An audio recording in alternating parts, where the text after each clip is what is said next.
Last week,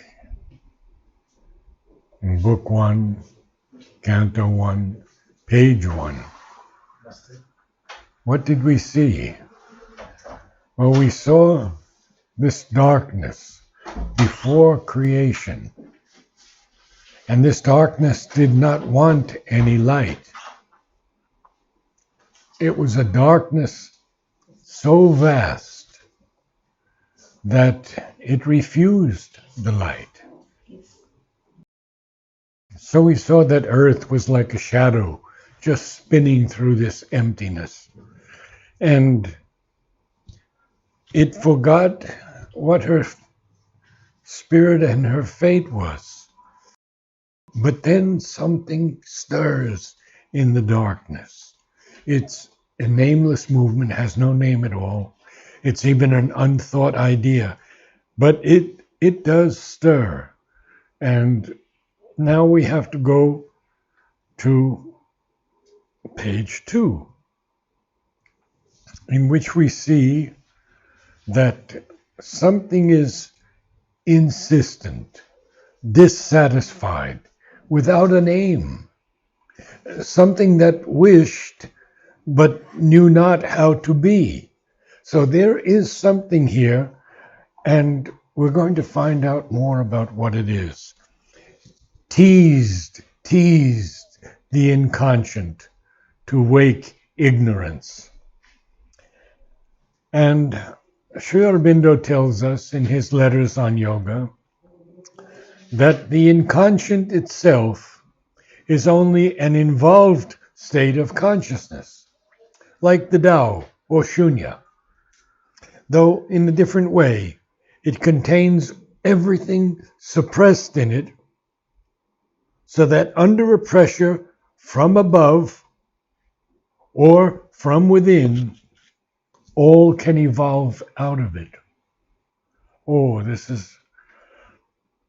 We found out last week that the inconscient is the last resort of the ignorance. We can say that it is at the lowest level, but it is not actually totally inconscient, because it's like a sleep. And the divine is in everything.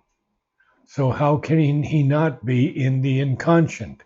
It's just that from this height where he was everything and he was nothing and he was more than everything and nothing, he begins to limit himself and limit himself more and more and more, until you can hardly even know that he's the divine anymore, because matter is so tamasic. There is no force in matter until life comes into it. So this tamasic state of ignorance, Sri Aurobindo talks to us that men have not yet learned to recognize the inconscient, on which the whole material world they see is built. So everything we see is inconscient. And how does consciousness get into matter? That's what we're going to see all through Savitri. So we will continue with the line, a throw that came and left a quivering trace. What is a throw? Anyone? Throe. No, that's Throw. A throw is a pang or a spasm, as in the pain of childbirth when the woman is going through a throw. A throw that came and left a quivering trace gave room for an old, tired want unfilled. At peace in its subconscient moonless cave, to raise its head and look for absent light, straining closed eyes of vanished memory, like one who searches for a bygone self and only meets the corpse of his desire. Very, very, very profound, and very beautiful also. So special. So what do we think this old, tired want may be? Well, Mother talks about the earth being destroyed 6 times. 6 times the earth has been destroyed. Wow. But because of the supramental that Sri Aurobindo and Mother brought down, Mother says there will not be a 7th pralaya. There will not be nuclear disaster, destruction. There will still be wars because man has to evolve from the animal. And there are still mostly animal beings as humans in this world. They hate, they covet, they want to be better than anyone else, they want to have a name, they want to have money. So there is still that animal nature that is very prevalent in the world. So, what is this old, tired want? Well, it's the earth. And the earth is a conscious being. Sri Aurobindo writes a letter to Dilip Kumar Roy, who wrote 5,000 letters to Sri Aurobindo, and he answered all of them. You cannot believe what the divine has had to do in this life. And then this Dilip Kumar Roy, who was such a great singer, that when he sang, Krishna would appear before Mother. But he left. He found a partner and he started his own ashram. Sri Aurobindo writes to him at one point, I have loved you as a friend and a brother. Imagine the Lord saying that to us. I have loved you as a friend and a brother. But one more anecdote and we'll go back to Savitri because these are important things. At one point, Dilip says to Sri Aurobindo, he writes to him and he says, I can give myself to Krishna. I'm not able to give myself to you. And Sri Aurobindo simply replies, if you can give yourself to Krishna, you can give yourself to me. Wow. So we are seeing now that this old tired want unfilled, that's at peace, of course, in this subconscious moonless cave. Everything is still darkness.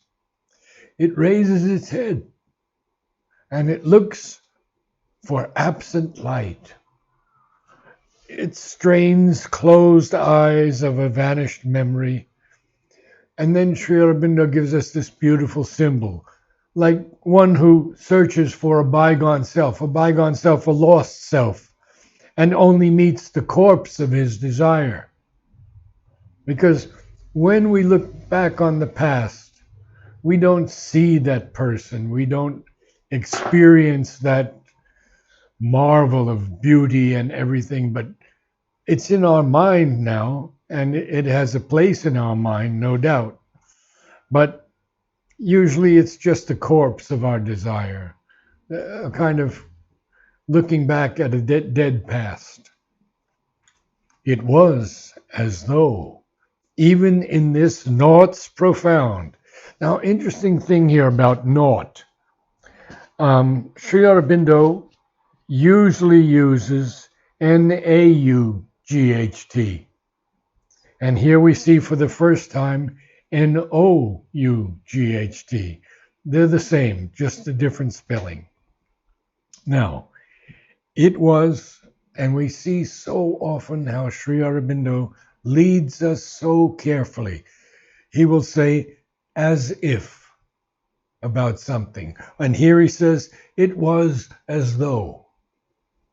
Right? He's giving us this very, very slowly, because every word in Savitri is sacred. Sri Aurobindo didn't search for the word and or the word the. It came down to him exactly where it should be and when it should be.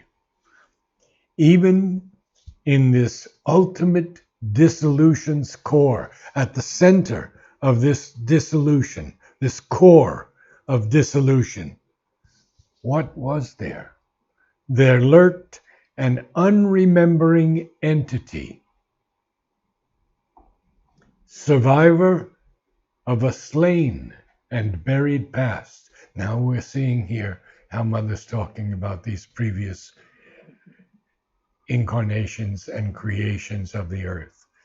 It seems that Lemuria and Atlantis were far more developed technologically than we are today. Far more. Spaceships, everything they knew. But when the vital catches hold of humanity, it can sink down very quickly. And this is what happened to these existences. We even see the Incas on the top of the mountain. They have airstrips that even we can't understand how they were made today. So that's a third incarnation of the earth. So even in this ultimate dissolution's core, there lurked an unremembering entity, survivor of a slain and buried past, condemned to resume the effort and the pang, reviving in another frustrate world. Yes, frustrate world, because it's gone through this before and it found out how all those other worlds were frustrate.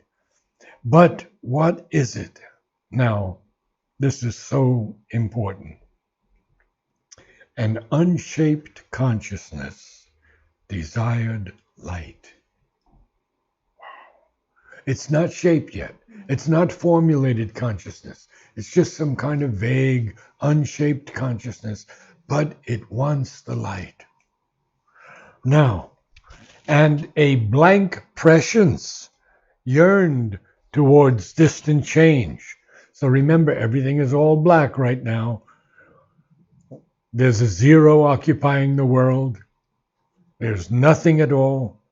And yet we find an unshaped consciousness that is desiring light.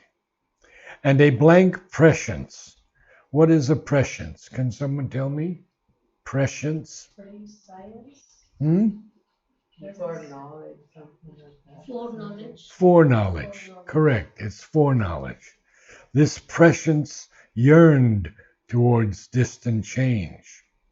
And now this marvelous, marvelous symbol that Sri Aurobindo gives us. As if a childlike finger laid on a cheek, reminded of the endless need in things, the heedless mother of the universe.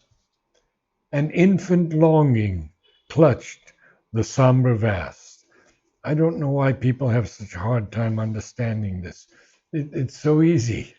You have this image that Sri Aurobindo gives us of a childlike finger laid on the cheek of its mother. And it reminds the mother of the endless need in things. The heedless mother, because the heedless mother here is Prakriti, the creatrix of all the worlds and all the universes. What does it remind her of? Well, it's a longing, an infant longing. So he combines the word infant with childlike, and combines that with mother, and combines that with the heedless mother, and then the endless need in things, just as if infant, a childlike finger would place his child would place his finger on a cheek, reminding this mother of the endless need in things.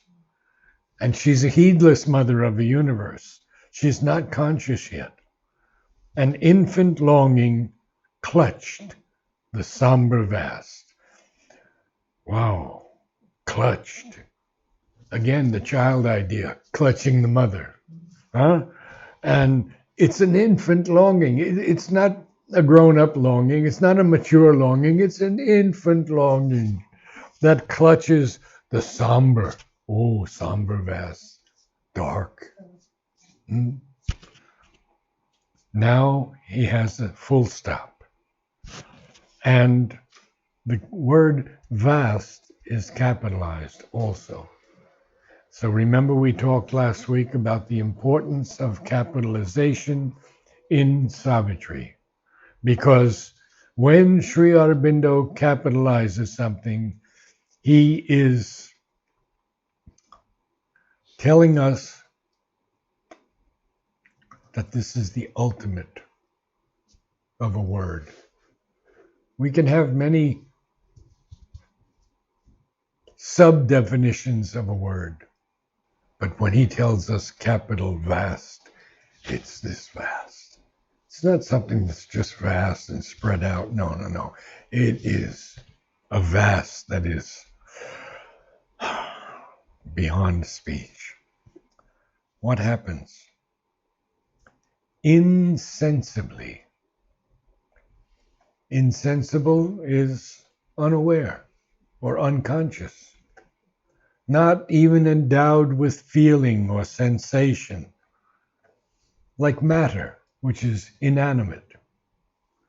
So, insensibly somewhere, a breach began. What is a breach here? Break. An opening. A break. A what? An opening. An opening, yes. A cleft or a break. And what happens here? Oh, this is so beautiful. Look at the alliteration here in this next line. Long, lone, line, hesitating hue. A long, lone line of hesitating hue. Like a vague smile tempting a desert heart. Now, a desert heart is a heart that's dry. A desert heart. So this smile is tempting a desert heart. But what does it do? Troubled the far rim of life's obscure sleep. So we now know that life is existent there. We see that arrived from the other side of boundlessness, an eye of deity peered through the dumb deeps. What is this eye of deity? And where did it come from? It arrived from the other side of boundlessness. Here is Sri Aurobindo with his innumerable paradoxes. How can you have an other side of boundlessness? There's something, you see, but No limit. yes, and Sri Aurobindo does this all the time because he wants to bring us to a higher realm of consciousness where we can see that there's another side to boundlessness. We can't see that with our present minds, but we have to appreciate it and be so grateful. Arrived from the other side of boundlessness, an eye of deity peered through the dumb deeps. And then there's a semicolon. And we always have to be aware of punctuation in Savitri. It's so critical. So what is this being, this eye of deity? It's a scout. It's looking. A scout in a reconnaissance from the sun. Oh, last week I told you about Virat. Remember Virat, who lights his campfires in the suns, and Hiranyagarbha, who builds these worlds in dreams. Okay, a scout in a reconnaissance from the sun, comma, it seemed amid a heavy cosmic rest, the torpor of a sick and weary world, to seek for a spirit, soul and desolate, too fallen to recollect forgotten bliss. Okay, we have to go through that carefully. So, this scout, obviously an aspect of the divine, who looks through from the sun to the earth. We are speaking here about the earth, the creation of the earth. But it seems amid a heavy cosmic rest. Well, yes, the earth seems to be in a cosmic rest. Unmoving, not spinning around, just like that. The torpor of a sick and weary world. Torpor is? When you wake up in the morning, you're sort of like not fully there. Okay. It's kind of a hazy sensation. Well, it's a state of lethargy, exactly. It is an inactive state. We often have the hibernating animals, the bear for 6 months in the cave. So it could be mental or it can be physical inactivity or insensibility. So it seems to this scout about this torpor of a sick and weary world. What is he doing? He's seeking for a spirit. Soul here means alone, soul and desolate, too fallen to recollect forgotten bliss. Well, I guess when the world is in total darkness, we can't recollect anything, especially forgotten bliss. But he intervenes. Intervening in a mindless universe. Mind is not active as yet. There's no mind yet. Its message crept through the reluctant hush, calling the adventure of consciousness and joy. That's a line we should all remember, because this adventure that we are on is not merely an adventure of consciousness. It is not merely a battle. It is a battle, there's no doubt, but it's also an adventure of joy.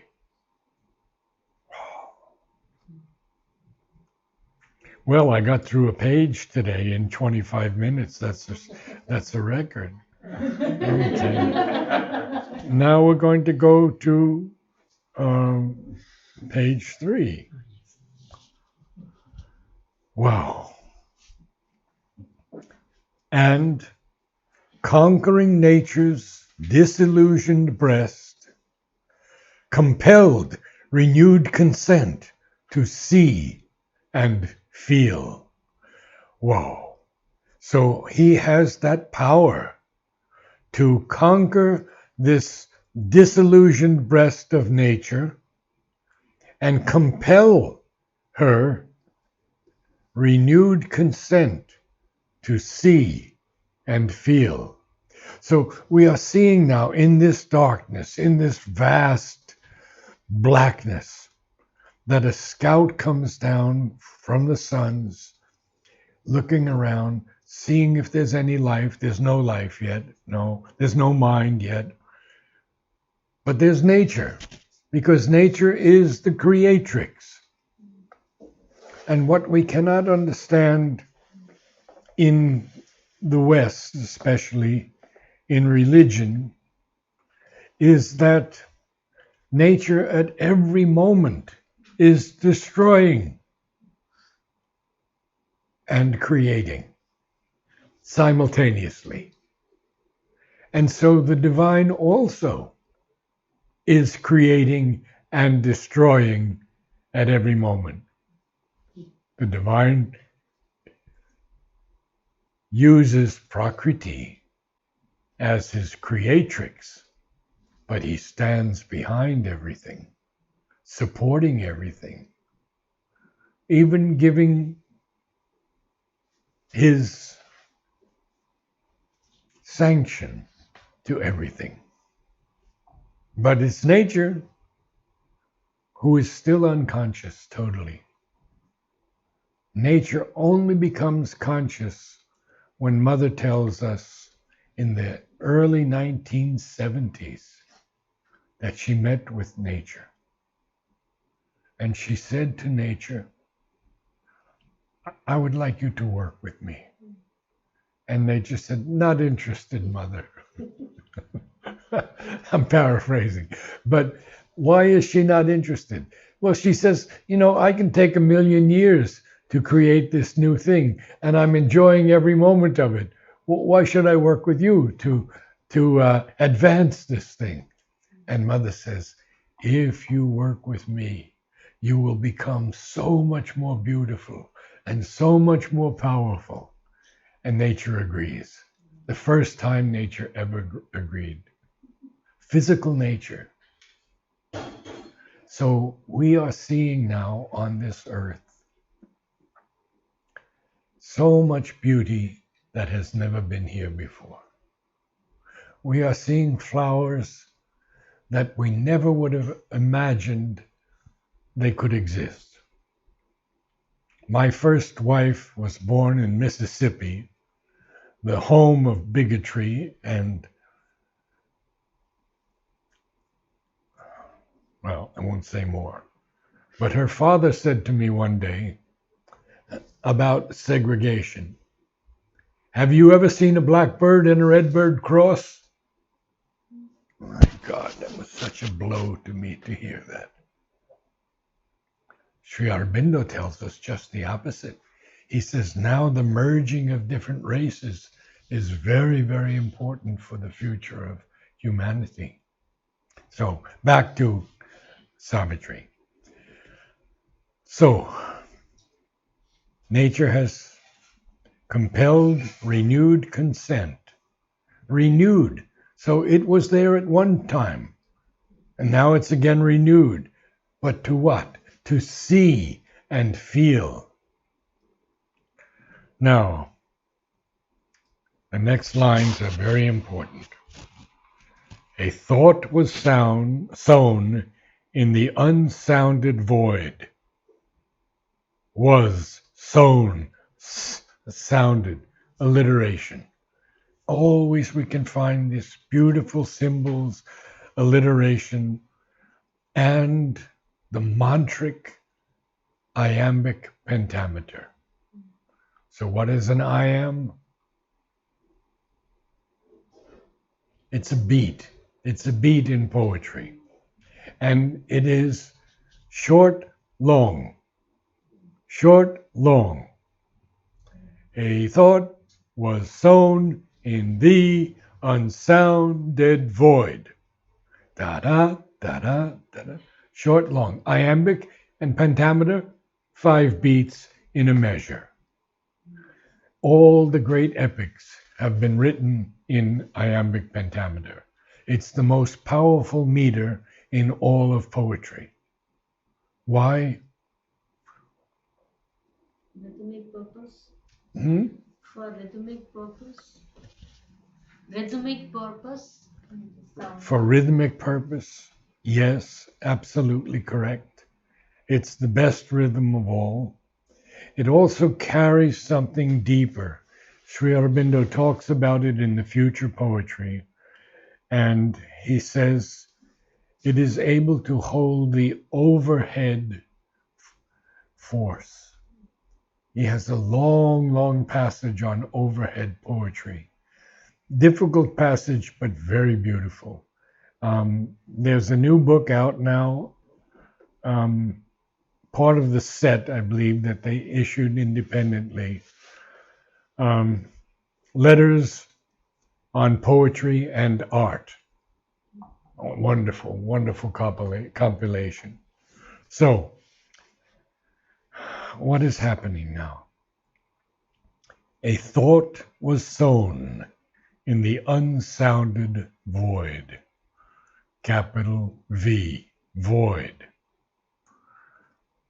Sri Aurobindo says in The Life Divine, our conception of a void or zero is only a conceptual sign of our mental inability to know or grasp it. It bears in itself some ineffable essentiality of all that is and all that can be. And since it holds in itself this essentiality and this possibility, it must hold in itself in some way of its absoluteness, either the permanent truth or the inherent, even if latent, realizable actuality of all that is fundamental to our or the world's existence.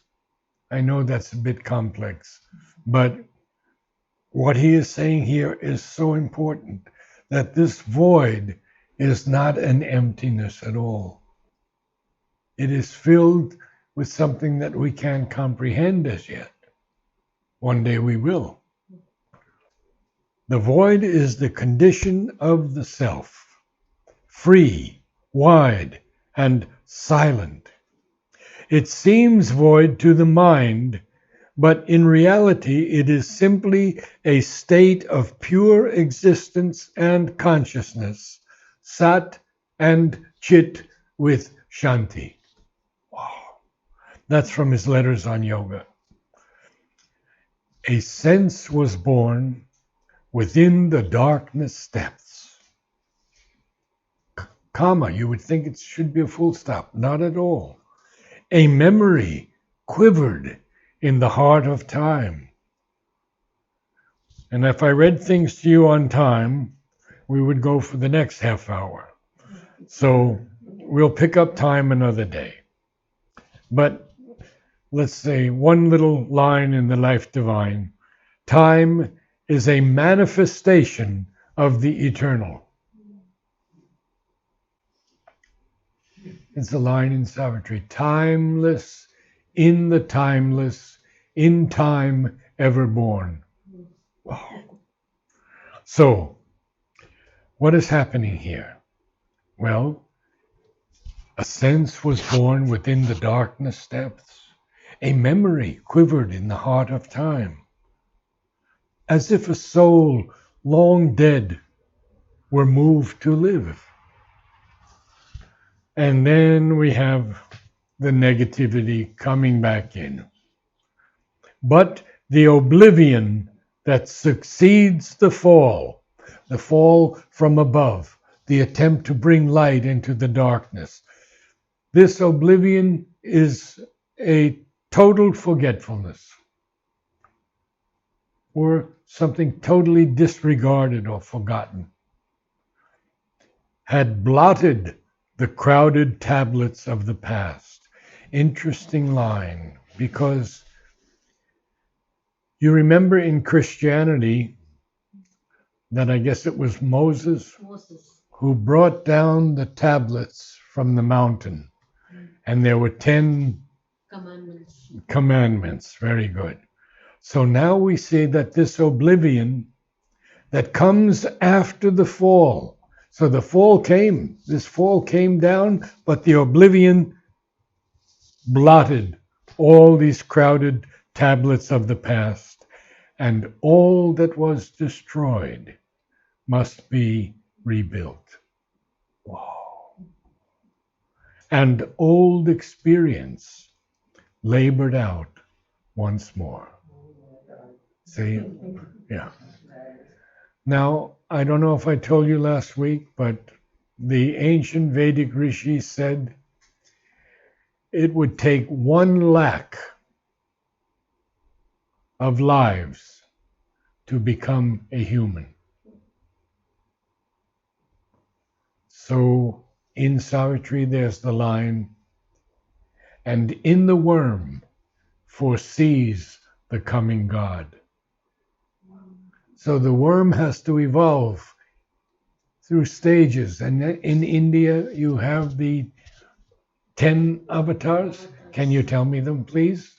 Beginning with the fish. Macha, Kurma, Varaha, Macha, Kurma, Varaha, fish, turtle, pig, boar, The boar, exactly. Number 3, the boar. Narasimha, Vamana. half human, half man, half animal. Half man, half animal. Yes. Vamana is Daft one. Fifth one is Daft. Vamana. Vamana, yes. After And Vamana, sixth, Parashuram. Warrior. warrior. Yeah. Seventh is Because men had to fight, yeah. kill animals for their food. You see how it evolved, how beautiful this evolution is stated in the Indian mythology. Yes. Maybe next week. Balarama. Go on, tell. No, she's saying Balarama, I'm resonating with Yeah. that. I'm not very good at remembering the sequence. Yeah. Ah. Balarama, Sri Rama, Krishna, and finally Kalki. Kalki. And Kalki is said by many of the sadhaks of Sri Aurobindo that Kalki is really Sri Aurobindo, the last avatar. But a dual avatar, because Mother came with him to make it perfect. Without Mother, well, what does she say? She says,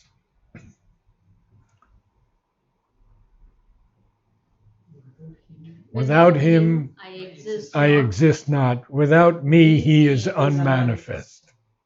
Without him, I exist not.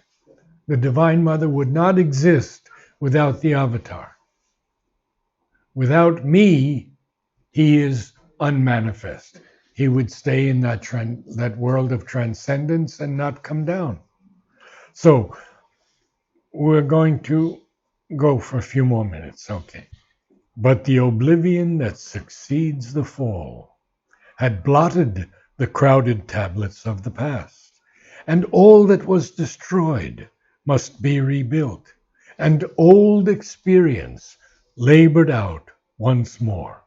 And then this line that everyone should remember, all can be done if the God touch is there. And then what does he say? A hope stole in that hardly dared to be, amid the night's forlorn indifference. Forlorn is a strong word. It's sad, lonely, because deserted or abandoned. If someone is forlorn, they are forsaken. Amid the night's forlorn indifference. So I'll go a little bit more. As if solicited in an alien world. Well, we know what solicited is. Solicited means? Ask for charity. To petition someone. To ask someone for something. To do, or if something is urged or importuned, asked, I would say earnestly or persistently. As if solicited in an alien world. With timid and hazardous instinctive grace. What a line. With timid and hazardous, instinctive grace, orphaned and driven out to seek a home, an errant marvel with no place to live, into a far-off nook of heaven, there came a slow, miraculous gesture's dim appeal. It's coming down from heaven now. The persistent thrill of a transfiguring touch persuaded the inert black quietude, and beauty and wonder disturbed the fields of God. Who is this errant marvel? We don't know as yet. But this miraculous gesture's dim appeal, it's appealing for light, appealing for something.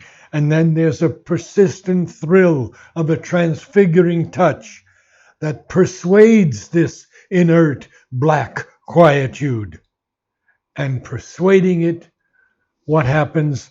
Beauty and wonder disturbed the fields of God.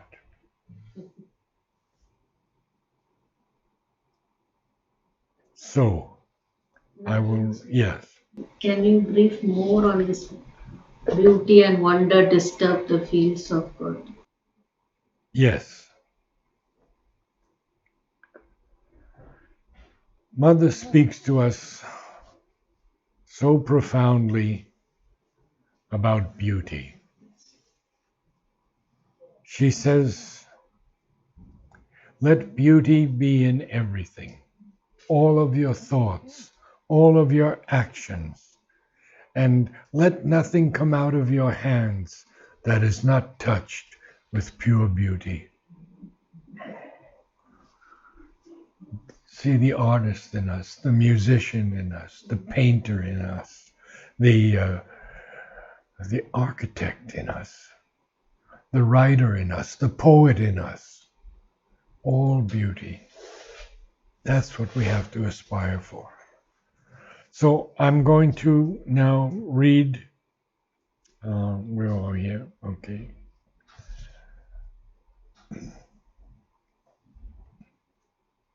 From the last page into the end. I just have time. Insensibly, somewhere, a breach began, a long, lone line of hesitating hue, like a vague smile tempting a desert heart, troubled the far rim of life's obscure sleep. Arrived from the other side of boundlessness, an eye of deity peered through the dumb deeps, a scout in a reconnaissance from the sun. It seemed amid a heavy cosmic rest, the torpor of a sick and weary world, to seek for a spirit, soul and desolate, too fallen to recollect forgotten bliss. Intervening in a mindless universe, its message crept through the reluctant hush, calling the adventure of consciousness and joy, and conquering nature's disillusioned breast, compelled renewed consent to see and feel. I have to go to the next page, sorry. And conquering nature's disillusioned breast, compelled renewed consent to see and feel. A thought was sown in the unsounded void. A sense was born within the darkness depths. A memory quivered in the heart of time, as if a soul long dead were moved to live. But the oblivion that succeeds the fall had blotted the crowded tablets of the past, and all that was destroyed must be rebuilt, and old experience labored out once more. All can be done if the God touch is there. A hope stole in that hardly dared to be, amid the night's forlorn indifference.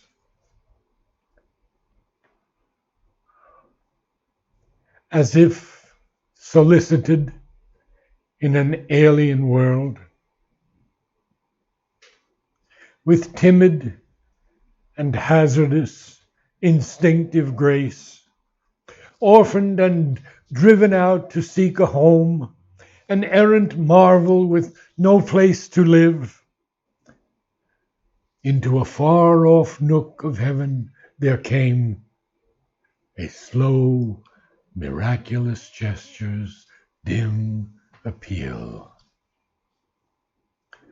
The persistent thrill of a transfiguring touch persuaded the inert black quietude,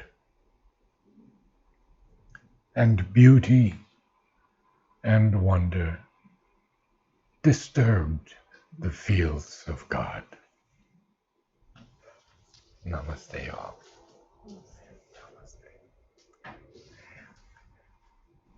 I'm happy to see all of you smiling.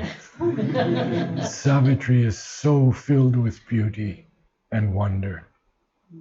It's also filled with darkness, a lot of darkness. But that comes much later on. Why is it filled with darkness? Because Sri Aurobindo has to bring the light there, or the darkness would be there forever. I'm going to quote a line for you as we end. It's not 100%, maybe 90. Our sense, by its incapacity, has invented darkness. In truth, there is only light. But it is a light either above or below our poor human vision's limited range. Do not think that light comes from the suns. They are only a portion of that which is forever. God is everywhere, and where God is, there is light.